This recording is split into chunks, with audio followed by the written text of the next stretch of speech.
What is up, Early Edge family? Happy Wednesday. Welcome to the Early Edge, brought to you by BetMGM, the sportsbook born in Vegas.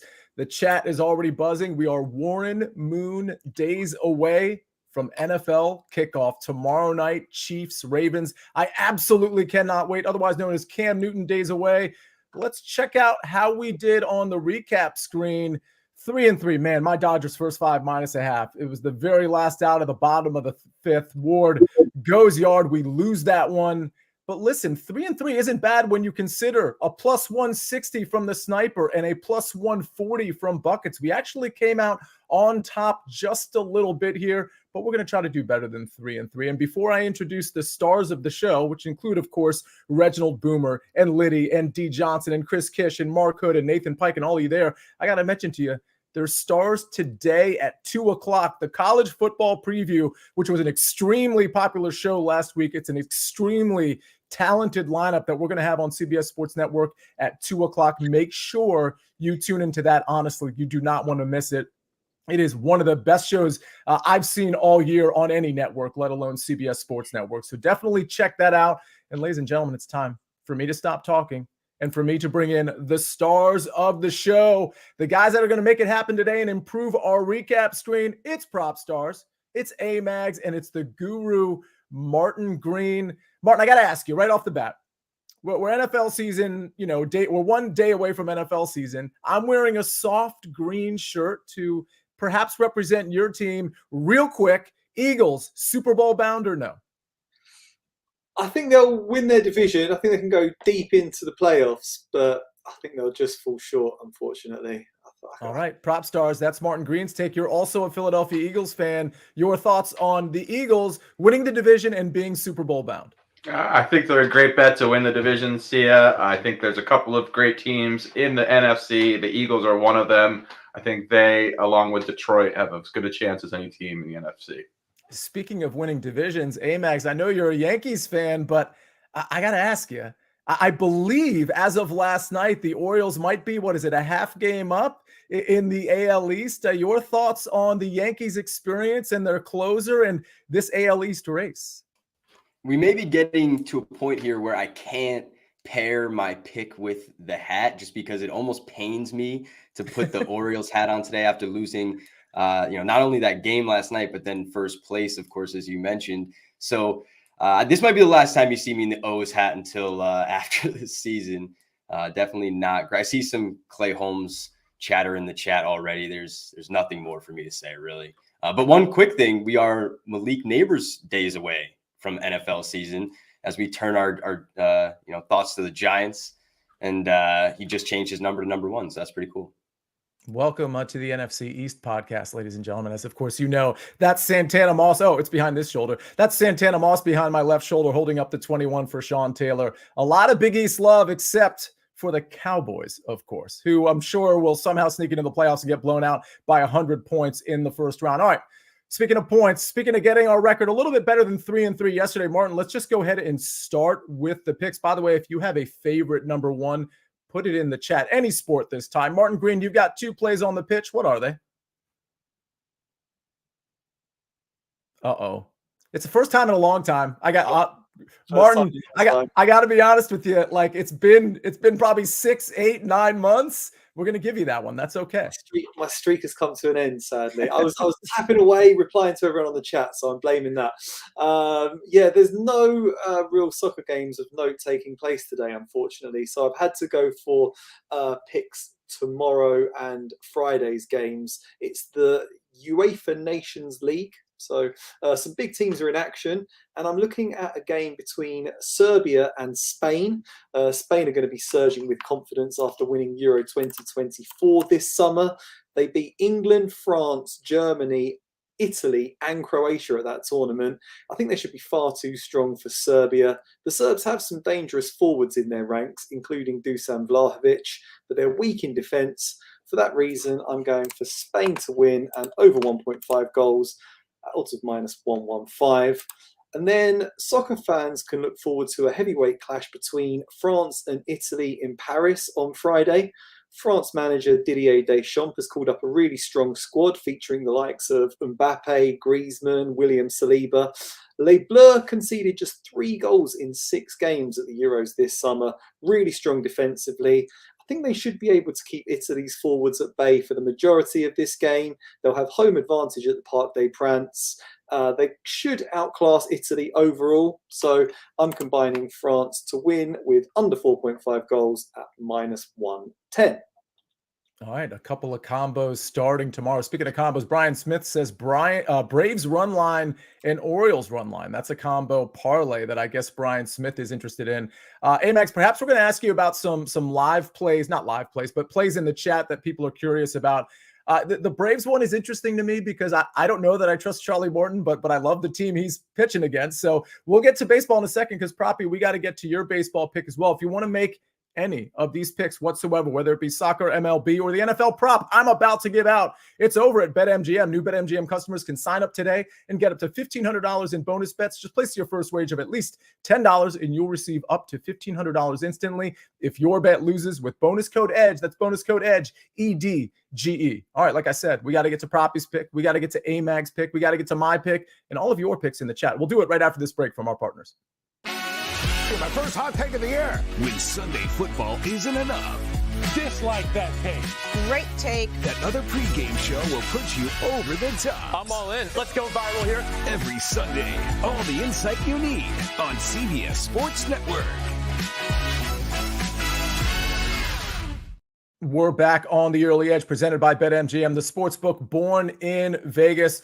Now, Propstarz, real quick, I know that you're still churning out some baseball plays, but that you are fully busy and that NFL has your full attention, including, correct me if I'm wrong, but the prop show that, of course, is back and was back last Friday and airs, what is it, every Friday at 5 o'clock? Is that right? It does. This Friday will be our debut episode. Actually, Sia, we're super fired up.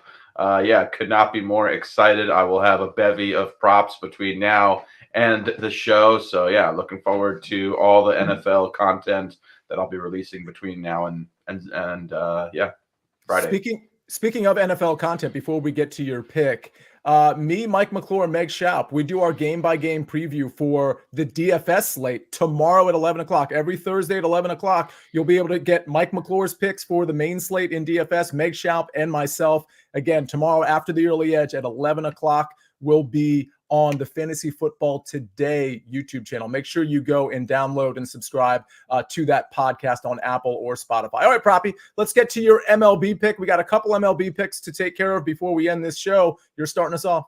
Thank you, Sia. Yeah, we're going to the diamond here. Going to back one of my favorite pitchers in baseball, very underrated lefty, in my opinion, talking about J.P. Sears. Going over 4.5 strikeouts for Sears against the Seattle Mariners. If you've heard me talk about J.P. Sears, I think he's actually run cold in strikeouts. What I mean by that, if we look at the advanced metrics, I think he's been a bit unlucky in the strikeout department. He generates quite a few whiffs compared to his raw strikeout and his K rate. So I actually think that he's due for some positive regression in that category. And then we're facing the Seattle Mariners. And if you've been playing K-props this season, you would know they are tops in the majors by a significant margin in K rate. That's been a reoccurring theme for them all season long. They've just been dreadful, just striking out. So this is a great matchup for J.P. Sears, who often goes pretty deep into games, has a fairly long leash. So I like him to go over 4.5 strikeouts today. All right, over 4.5 strikeouts. Big Cheesy has some picks in here, but he also says EC, Uncle Dave, and Proppy is must-see TV. That's absolutely true. I used to be on that prop show, but scheduling conflicts has me off of it. But you're just, I said it about the college football show today on CBS Sports Network at 2. There's certain shows that I just don't think you should miss. And truly, Proppy, the prop show is one of them. And correct me if I'm wrong. Listen, I know people are putting out prop content and the lines might not be as soft now as they were, let's say, 3 years ago in the NFL, but there's still such a plethora of plays that they're still softer than the plays against the spread and the totals, correct? Yeah, undoubtedly. See, so many emerging markets as well that are untouched. So tons of opportunities in the prop market. I also do want to mention the show this season is starting 1 hour later, previously 4 Eastern, 1 Pacific. Now will be on at 5 Eastern 2 Pacific. So adjust your calendars there. We're super excited for Friday. Cannot wait to give you all the props. All right. Get out of work a few minutes early on a Friday. Catch the prop show where perhaps some Bo Nix props will debut. Maybe not this week, maybe in weeks to follow. I'm going with Bo Nix. That's my first NFL prop that I'm giving out in the Early Edge universe in 2024. Bo Nix. I love these completion props. If you followed me last year, listen, I had an up and down season, but one thing I was really honing in on was completions props. And you might remember the Tyson Bagent experience, his first full start. What did I say about him a long time ago last year when people didn't really know what to expect? I said he's going to pass near the line of scrimmage. He's going to get the ball out fast. That's what we've seen from him. That's what we're going to see from Bo Nix, particularly because he's going to be in a negative game script and he's probably going to have to throw as 6-point dogs to the Seattle Seahawks.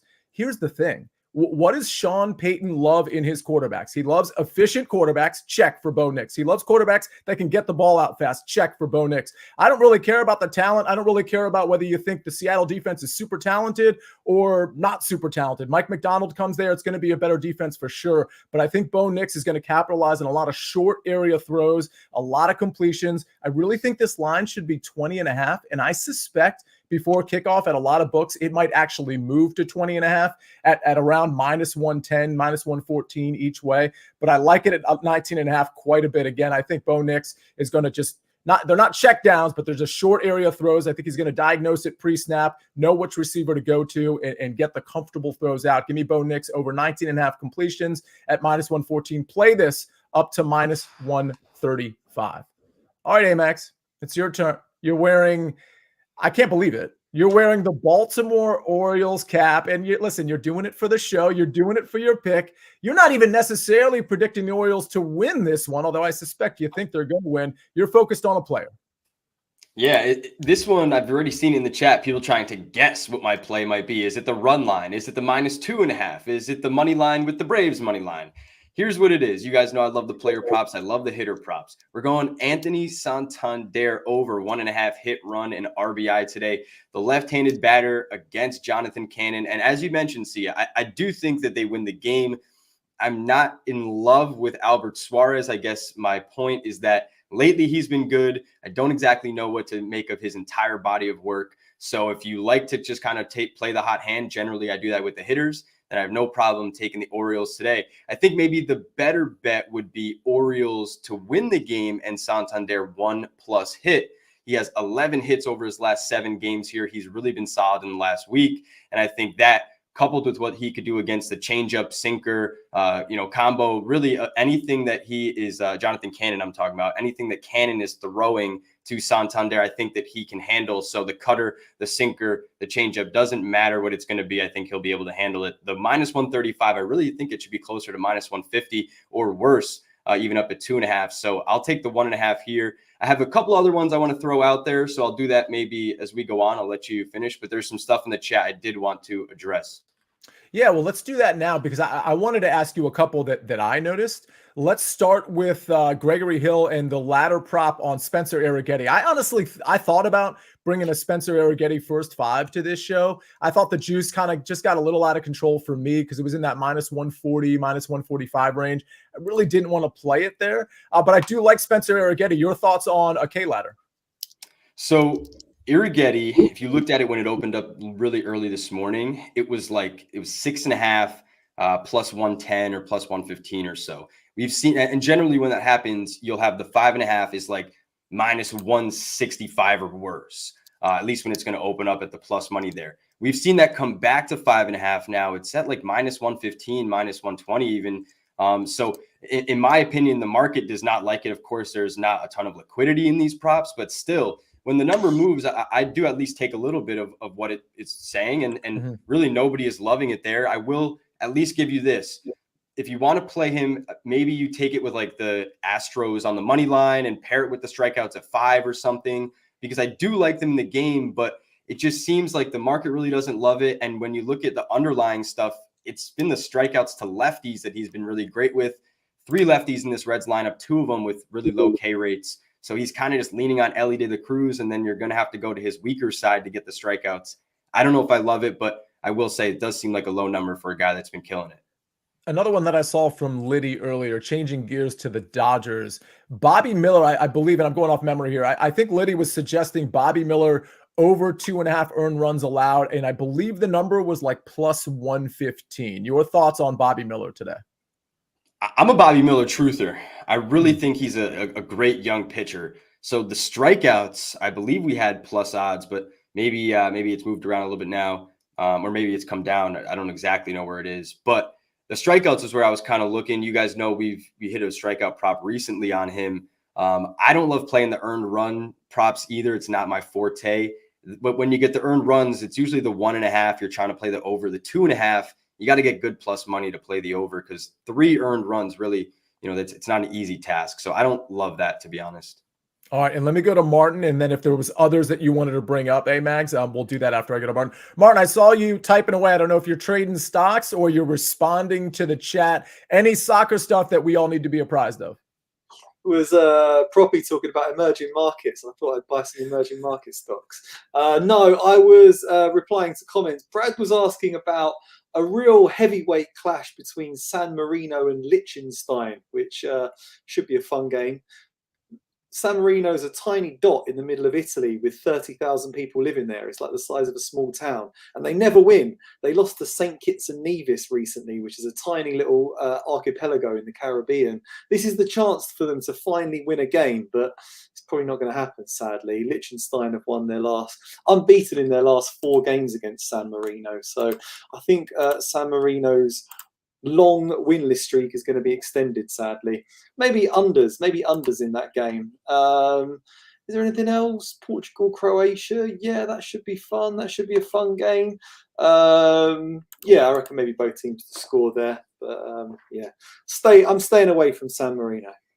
All right, Mags, Jeff Sternberg, instead of giving it to you on the Yankees, he's decided to go a different direction. He always puts a smile on my face. He says, I don't know if he's serious or not. He says an Eovaldi K ladder might be the easiest way to buy a jet ski today, which I just find hilarious. But regardless, Eovaldi or not, any other comments from the chat that you wanted to respond to?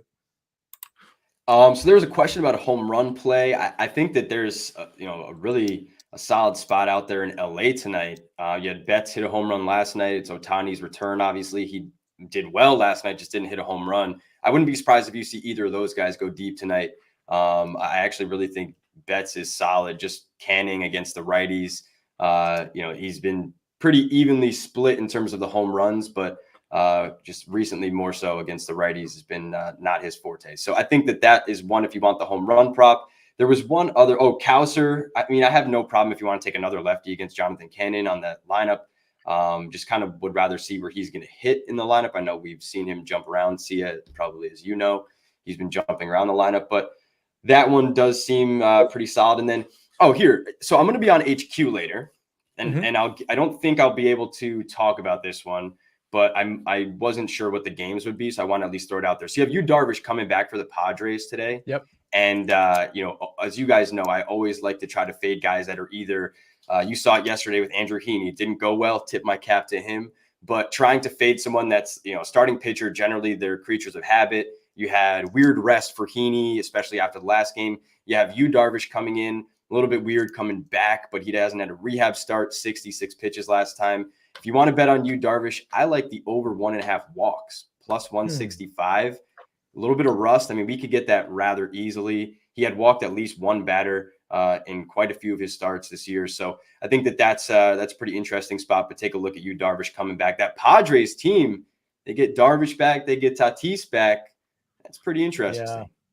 Very interesting. Let me ask you one more thing, because we got a game at 3:07. Phillies at the Blue Jays. I considered the Blue Jays first 5 here. It didn't make my official card. I don't have a baseball pick today, but Don Johnson, I'm going to call him Don from Miami Vice. He wants to know about Bowden Francis over 5 Ks. Any thoughts on Bowden Francis in general in this game or this game, like whether it be Toronto or the Philly side?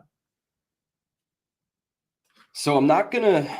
All right, Bowden Francis is a little bit weird. He's completely changed what he's done. So introduced, I believe it's a new sinker / whatever he wants to call it, kind of saying it's helping out his splitter. He's really a new pitcher, at least from what he's shown us. And some of the pitch mix stuff. I think it's pretty interesting. He said he hadn't thrown one in pro ball in terms of a sinker. So I don't exactly know what to make of a guy like that, but I will say, if you were saying you're leaning Blue Jays, man, after that loss last night, the way that they lost that game with Schwarber, 3 home runs, the late home run, multi-run home run to take the lead, that is tough. I wouldn't doubt if they come back out firing today at home, day game, and just win that one. So Christopher Sanchez, I kind of don't know what to make of him either. He's been up, he's been down. I kind of want to fade him because of the innings restrictions they're talking about, but I seem to not be able to time him up. So I think I'm just going to stay off that one. I would lean Blue Jays, though, for sure. Speaking of big home runs, that Dodgers game, if you recall, Ohtani gets intentionally walked in extras so that they can get to Mookie Betts. And first pitch, Mookie Betts hits it pretty far out of the yard. And I think he really took umbrage to the fact, listen, you walk Ohtani in that situation, I get it. But Mookie Betts did not like somebody in front of him getting intentionally walked to get to him. And he took care of business. They won an extra inning 6-2. That was an exciting game to watch, actually. All right, let's take a look at our recap screen before we get out of here. Thank you, Amags, for just breaking it down across the MLB slate. I apologize we didn't get to every single question or comment. My NFL prop, first one of the year, Bo Nix over 19.5 completions at -114. That's a Sunday game against Seattle. I believe it's a 4 o'clock start. Reminder, FFT DFS tomorrow at 11 with me, Mike, and Meg. Martin Green, Spain money line plus over 1.5 at -115. And France money line plus under 4.5 at -110. Amags, Anthony Santander over 1.5 hits, runs, RBIs at -135. And PropStarz, JP Sears over 4.5 Ks. Ladies and gentlemen, do not forget today at 2 o'clock, we've got that college football preview with an all-star cast. Again, 2 o'clock, college football week 2 preview on CBS Sports Network. Of course, we'll be back here with you tomorrow at 10 o'clock. We're going to be talking a lot more football at 10 o'clock. And also, because there's a Thursday night game, tomorrow we'll have a Thursday night primetime edition of The Early Edge as well. So much content coming your way. Stick with us. Make sure you have your alerts and notifications turned on, and make sure you're subscribed to all things Early Edge, including on Spotify, Apple, YouTube, and the like. Matt says, great show, fellas. Very much appreciate that. Bitsy, thanks for being in here. Everybody, thanks for hitting the like button. Let's have a great Wednesday. We're just one day away from NFL, folks. On behalf of PropStarz, Amags, the Guru, Martin Green, and Jake the Snake, always on the 1s and 2s and 9s and 10s. I'm the Counselor of Cash. This is The Early Edge, and we rest our case.